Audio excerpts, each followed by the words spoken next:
To get to Kami, click on Kami in your extension bar.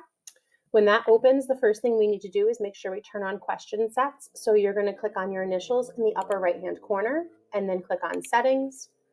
Once you're on the settings page, you're going to scroll all the way down and make sure Kami questions for Google Classrooms is turned on.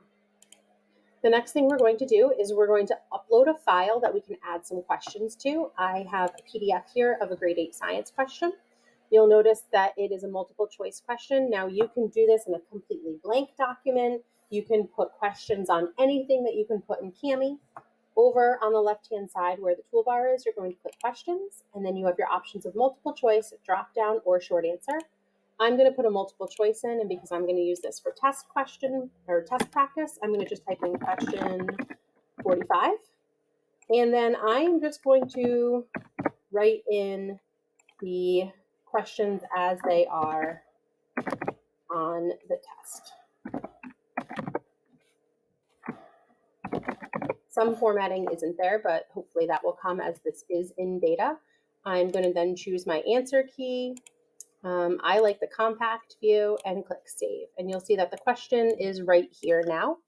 I'm going to click on save to Google Drive. Sometimes it'll do that. No worries. That just means that it's saving it for you in your Kami uploads folder in your Google Drive. If you want to preview what this would look like for students, you just click preview questions and it will open up. And this is exactly what it looks like for students. And you'll see that it's clickable here for them so they can see this. So if I want to click exit preview, I could know that maybe then I want to move this over a little bit so that it makes a little bit more sense where it's located. Again, this is just for demonstration purposes. When you are ready to give this to students, click assign and it will open it up. Right in the Google Classroom Kami assignment, it already makes the copy for each student. It allows you to choose if you want to have different control features on. So maybe you don't want to allow them to use copy and paste. Maybe you don't want them to be able to mark the text up, or maybe you don't want them to have access to things like media. So you could turn that off and you will be all set. And then you can assign it to your students. Now for a student view of Kami, when the students go and they click on their assignment and they click open with Kami.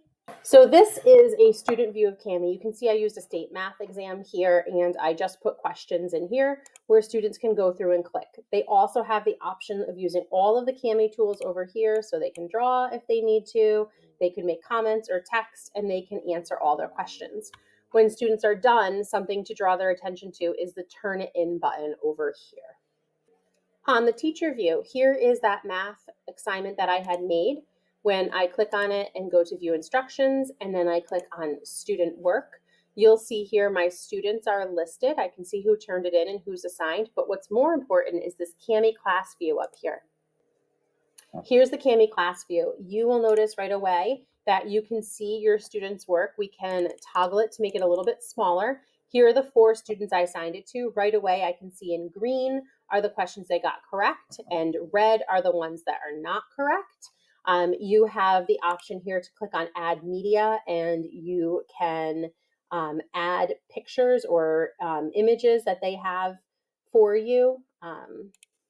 Here's some stickers. So I could put an A+ on this one and it goes right there. I could also use a comment button and I can click and I can make a comment to students and ask them, to try again. I can also use my drawing tool and maybe circle something and tell them where they need to go. But you as a teacher can then go ahead and annotate it.